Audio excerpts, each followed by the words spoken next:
Hi,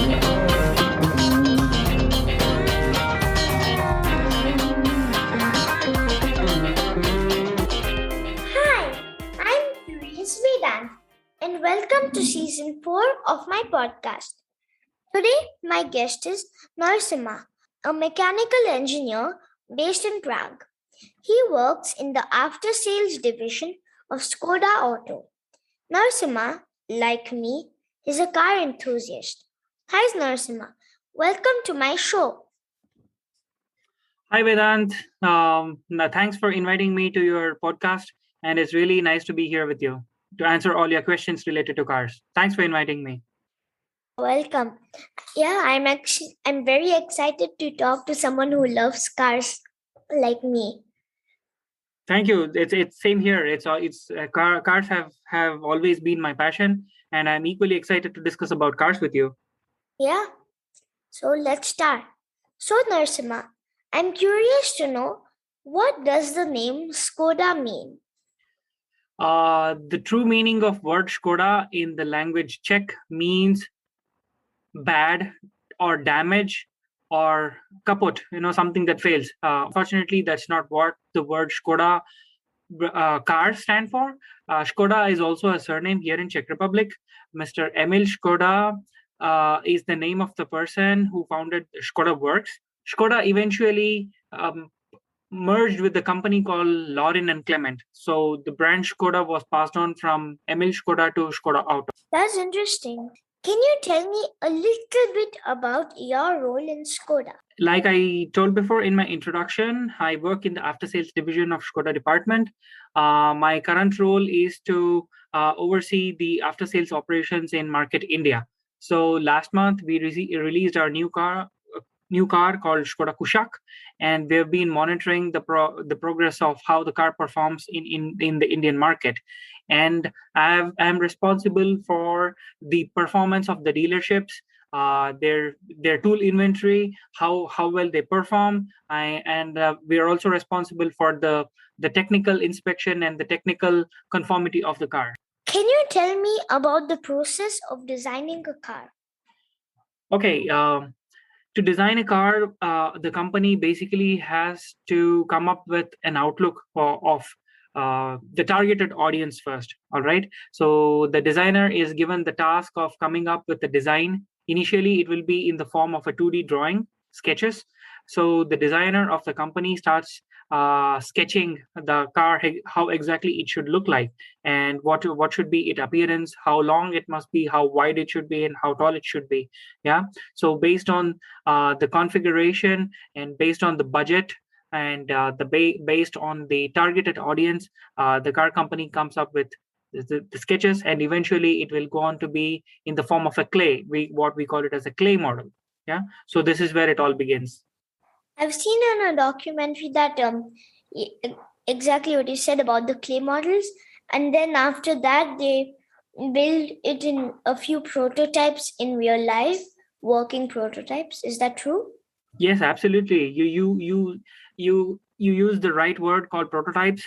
Prototypes are usually pre-series cars. Yeah. So basically, these cars are tested for their ruggedness. They're basically abused. These cars are tested in terms of temperature testing, the winter testing. Wind tunnel testing. Wind tunnel testing is important for the aerodynamics of the car. So the more aerodynamic the car is, the lesser fuel it consumes, and higher is the fuel efficiency of the car. Yeah. So the prototypes are driven on in real world conditions. They take it to Arizona desert in America. They take it to certain cold parts within Europe, and they also take to a lot of places where the car could be used by the customers themselves. And I've also seen this other thing called a rolling road. That's where they roll the tires on small wheels to check what again? Rolling wheels, they're basically dynamo testing machines, wherein the cars will be tested for emissions. Yeah. So basically the car, all cars that are sold in Europe has to conform to the European Union regulations. We currently have the EU 6 emission standards, and these cars are tested for fuel consumption and the carbon dioxide, carbon monoxides, and the particles that are suppressed in the emission chamber that are emitted into the environment. Do you work with any other companies in Europe? Well, we are part of Volkswagen Group. We have close coordination between the brand Volkswagen and Skoda. So, so if we can call it a coordination, yes, because we within the Volkswagen Group use the same platform for pretty much most of our cars. Say, for example, the Skoda Superb, what you see in Singapore, has the same platform that is used in Audi A4. Yeah, and the same platform is also used in Volkswagen Passat, and the same platform can also be used in Seat. Yeah, so Seat is also a brand name. Seat is also a car company in Europe. Well, today in the paper, I just saw an advertisement about like the restocking of the Audi A4 in Singapore. That's a really popular car here. So, what is the process of manufacturing the car after the design is finished? Yeah, so once the design is frozen, basically we have to start negotiating with a lot of our suppliers to come up with the parts that are required to manufacture a car. So the most first and foremost important factor being, you know, to have the supply chain sorted so that there is constant supply of spare parts or parts that are actually required to build a car. Yeah, so once the design is finalized, we start having negotiations with suppliers to come up with XYZ number of parts that needs to be supplied on a daily basis. And before the serial production of the car is like I told you before, the car is tested in real world conditions, in test in labs, in our labs, and it is also crash tested. Yeah, so it has to undergo crash testing before it is finally it goes on to in the serial production. So the manufacturing a car starts from steel rolls. Yeah, you might have seen a lot of these steel rolls being carried probably in India, not in Singapore. I'm not sure because I don't know if Singapore has any manufacturing plants there. But the car starts from the steel rolls, and the steel is eventually flattened with the punch and die machines. That is where the body works gets completed, and eventually this body is carried over to paint shop. And once the painting is done, and it goes on to the assembly shop where the car is fitted with the interiors, like your dashboard, your screen, your touch screen, your seats, etc., your air conditioning, etc. I've heard in a podcast like a BMW one that parts need to be more eco-friendly, and I think that's really important. What about you? Yes, absolutely. Because the European Union here has been consistently coming down on a lot of car companies to reduce their carbon footprint. Yeah. So for every part they produce, they want every company to be held accountable for the amount of carbon they are releasing into the atmosphere, be it the consumption of the vehicles or the parts that are used within a vehicle. Say, for example, Skoda Enyaq. It's one of our latest battery electric vehicles, which offers vegan leather. So they do not use the normal leather that comes out of an animal skin, but we have started offering vegan leather.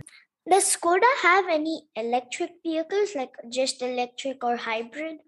Yes, absolutely. We have a range of vehicles that are eco-friendly, starting from CNG. We have CNG cars, which are biofuel, which can run both on your gasoline as well as compressed natural gas. And we also have mild hybrid electric vehicles. We have plug-in hybrid electric vehicles, and we have dedicated electric vehicles also. Say, for example, Skoda Enyaq is our latest offering. It's a battery electric vehicle operated completely on battery. It has an 80 kilowatt hour battery fitted in the car, and it runs for nearly 400 odd kilometers on a single charge of battery. Wow, I've I've heard that more electric charging places are popping up all over the world. Yes, absolutely. Because when you release a car in the market, you need to come up with the charging infrastructure, because you don't want your customer complain to you that you release the car in the market, but there is no place to charge. Yeah, so there are dedicated parking spots all across Europe where you can charge your car. There is AC charging, and then there is DC fast charging. So DC fast charging is nothing but direct current fast charging, wherein you can charge your car from 0 to 80% in a matter of 30 to 40 minutes. Wow. For me, I mean, I think on newspaper it said like probably in Singapore or US, like Tesla, they put like in parking lots all over the US or Singapore, they put dedicated dedicated EV charging places, and like they charge probably within like 20 minutes. Yes, absolutely. That's correct. That's correct. Skoda has been installing their dedicated charging spots here in Prague as well. But I'm yet to see a lot of Skoda cars here because they are quite expensive. So yeah, of course, in the coming years, we'll see more of Teslas. Does Skoda have any plans to make autonomous vehicles? Well, autonomous vehicles. There are basically four levels of autonomous driving. Say, for example, ADAS one. ADAS stands for Advanced Driver Assistance Systems. ADAS one is basically nothing but your cruise control, etc. Basic ADAS two stands. ADAS 2 is in wherein you have adaptive cruise control, wherein you set in a certain speed limit, it automatically detects the vehicle at the front, and it adjusts the speed according to the vehicle in the front. Say, for example, you have set the speed limit to 120 kilometers, and it is unable to keep up with the vehicle in the front. It automatically brakes, yeah, and it slows down your car. So there are various levels of autonomy. So currently, I think Tesla has autonomy level 4, but it's a very expensive affair to make autonomous cars. But yeah, Volkswagen Group on the whole is pushing towards complete autonomy, but that will take a few more years for you to see in everyday cars in from Volkswagen Group. Yeah, that's obviously true. And I've heard that Google is actually they're working on an electric vehicle called Waymo, and basically it's fully autonomous. It has cameras all over, and it basically has sensors, so it'll see if people are crossing the road or not, and it'll also scan the speed limit signs so that it can set the speed limit. Yes, that's absolutely correct. Waymo, for example, has 1,000 cameras mounted on its car, and it also has a lot of lidars and sonars. Yeah, sound navigation and ranging. Yeah, and light detection and ranging. Yeah, so these radars cost a lot of money, and most of these autonomous cars are fit to be driven on say ideal world conditions. Say, for example, developed countries like US, Europe, America, Australia, etc., where the road infrastructure is great.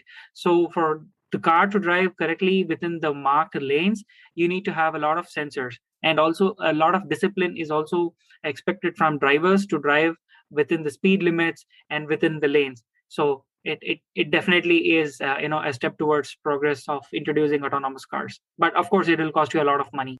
And also, I've heard that Uber is actually has invested millions of US dollars for electric, autonomous cabs.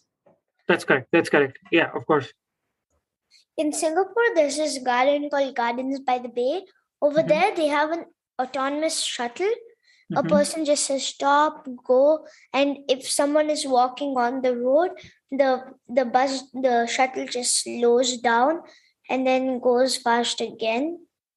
And it has a full map of the Gardens by the Bay, like fitted into the shuttle. So just tells us where to go. It has like Ex- bus stops. Yeah, exactly. That also requires a lot of infrastructure that is required to run these autonomous cars. Say, for example, your 5G connection is required, and it needs to be constantly connected to the internet. So the connected cars are nothing but constant data exchange between the city municipal corporation if they're feeding data into the system so that it can identify where there is a traffic jam ahead, where there is a road work in progress, so that there can a deviation can be implemented in its navigation path, etc. So it requires a lot of connection. Connectivity is really important when it comes to autonomous cars. It is not just the hardware that is important. Equally, the software is important too. But luckily over there, there's not much traffic. It's just people walking. So it doesn't need all of that stuff. But if it was a public transport bus, it would need like all of that stuff. Yeah, it's interesting to know Singapore is heading in the right direction. I've been to Singapore, and probably it's one of my favorite cities as well. I think you guys have got the one of the best public transportation systems in the whole of Asia, I believe. That's exactly what I think too. Yeah. In fact, probably a few weeks ago, Singapore actually received a few electric buses, fully electric, and they actually are going to only buy electric buses from now on. Wow, great. There are so many cars in the market. How does one decide which car is best suited for them?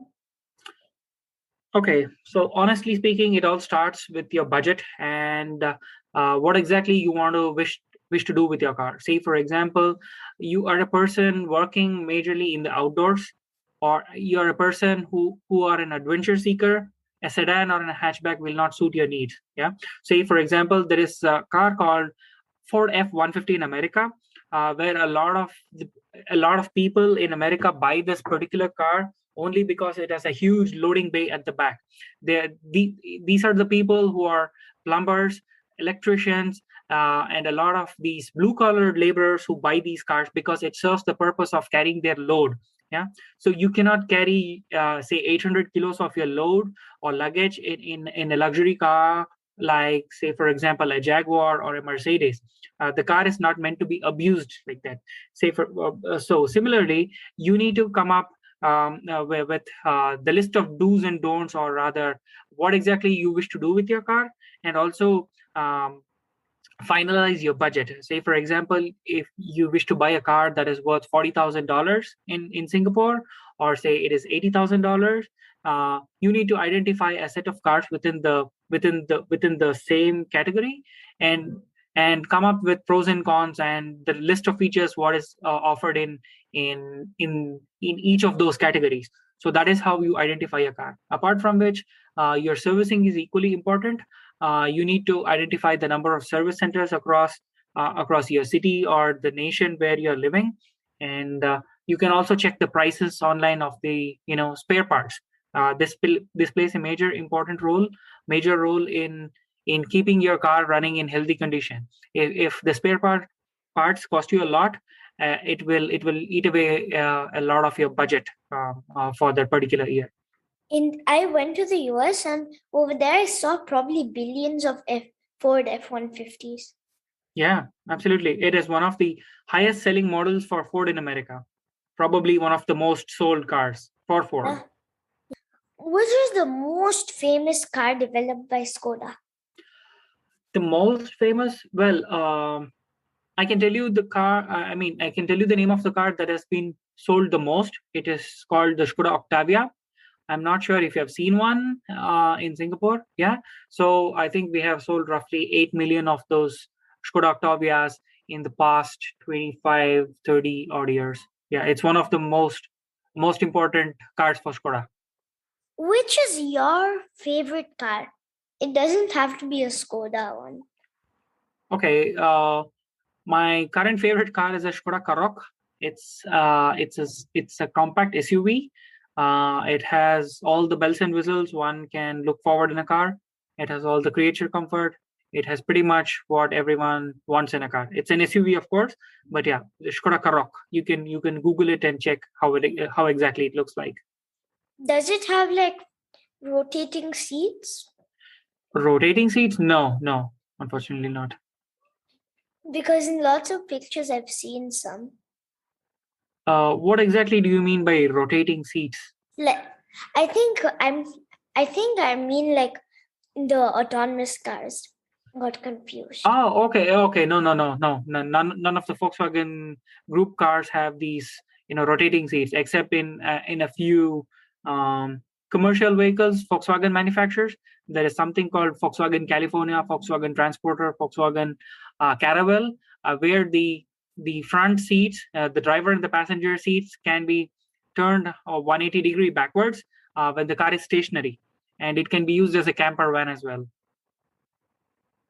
Yeah, I actually have a Volkswagen camper van model, like a Mm-hmm. toy, a Hot Uh-huh. Wheels one, and yeah, I don't know the name of the model, but Mm-hmm. it's basically like a camper van.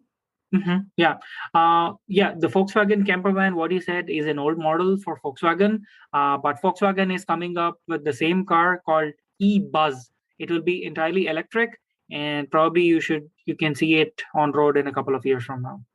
Wow, I actually have a camper van Lego. Oh wow, wonderful! It has like a TV and it has beds and seats, Interesting. and it also has a barbecue grill. Wow. Yeah. What made you choose to do what you are doing now?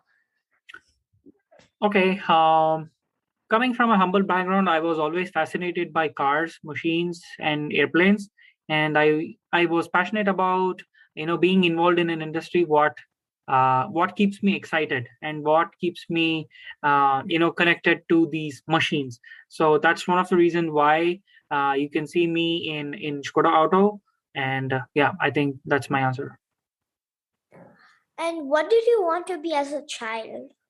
Well, I wanted to join the defense forces in India. I even tried writing NDA exams, but unfortunately, I could not get selected. So I wanted to join the Indian Air Force. Unfortunately, that didn't happen though. I've heard from my dad that you're a really good swimmer. Yes, of course I am. Even till last month, I used to swim on a daily basis. I used to swim for nearly 1.5 kilometers every day. Unfortunately, Raksha started her swimming lessons, so I had to stay back home to take care of my baby daughter. I also love swimming. In fact, Wow, today I let's have went. a race. Let's have a race. Yep, someday. What are your hobbies? Oh well, my hobbies. I like traveling. I like driving a lot, especially in Europe. Europe has probably one of the best road infrastructures, at least in Western and Central Europe. Recently, last week, I was in Poland. I drove for nearly 1,500 kilometers. I love driving a lot. Yeah. So apart from which, I swim, and yeah, that's it. I watch a lot of TV as well. Before we knew about that COVID would interfere with our lives, we were actually planning to go on a road trip in Europe. You guys are always welcome because I've been always telling Jessima to visit us here in Prague. Prague is a beautiful city, with excellent transport, public transportation, and there are lots of places to see here. And I'll be more than glad to take you places, within Czech Republic. I'll be glad to host you. Can you take me to the Skoda office? Absolutely. There is a guided tour available within Skoda Auto. You can enter the museum first, and later you can also have a guided tour of the plant itself. You may very well see the body shop of Skoda Auto. Wow, I'm so excited. I can't wait to come there. Yeah, of course. You're always welcome. I've been telling you all the time. Yep, we'll come right after COVID. Sure. Thank you so much for coming on my show. Thank you, Vedant. Thanks for inviting me on your podcast. It's been wonderful talking to you after a really long time, and it was really nice exchanging a few things about cars. Yeah, this was really fun. Thank you.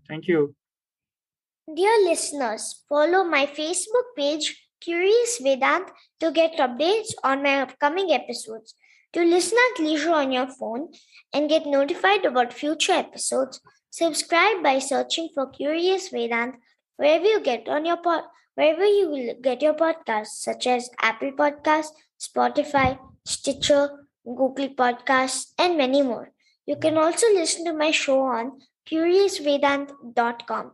Thank you for listening to Curious Vedant, and don't forget to rate and leave comments